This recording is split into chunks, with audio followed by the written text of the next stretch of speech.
ఎప్పుడు ఎవరైనా చెప్పారా? మా రాష్ట్ర అధ్యక్షులు వారు పల్లా శ్రీనివాస్ గారు చాలా స్పష్టంగా విశాఖ ఉక్కుని ప్రైవేటీకరణ జరగనీయము అని చెప్పారు. మళ్ళీ ఎందుకు వాళ్ళు దుష్ప్రచారం చేస్తున్నారు? దయచేసి ఈ ప్రశ్న వాళ్ళని అడగండి. అంటే జగన్మోహన్ రెడ్డి గారు ఎప్పుడైనా దొరికితే ఒక్క నిమిషం, జగన్మోహన్ రెడ్డి గారు ఎప్పుడైనా దొరికితే ఆయన కూడా అడగండి మీరు.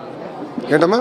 అక్టోబర్ 2న ప్రజా ఉద్యమానికి ప్రజా సంఘాలు పిలుపునిస్తుంది. అంటే గవర్నమెంట్ నుంచి ఒక అష్యూరెన్స్ అనేది ఆల్రెడీ చంద్రబాబు నాయుడు గారే అష్యూరెన్స్ ఇచ్చారండి. ప్రతి ప్రెస్ మీట్లో చంద్రబాబు నాయుడు గారే, అంటే గౌరవ ముఖ్యమంత్రి గారు చాలా స్పష్టంగా విశాఖ ఉక్కుని మేము ప్రైవేటీకరణ జరగనీయము అని చెప్పారు. ఇంకేం అష్యూరెన్స్ కావాలి?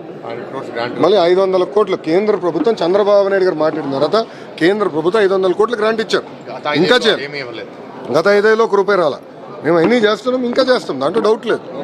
సార్, వైసీపీ వాళ్ళు టీటీడీ నీళ్ళకి సంబంధించి సిబిఐ ఎంక్వైరీ డిమాండ్ చేస్తుంటే కూటమి ప్రభుత్వం ఎంతో అన్ని చర్చించాం. దాని తర్వాతనే స్పెషల్ ఇన్వెస్టిగేషన్ టీం వేసాం. అయ్యా నేను ఒకటి అడుగుతా, వైకాపాల్కి సిబిఐ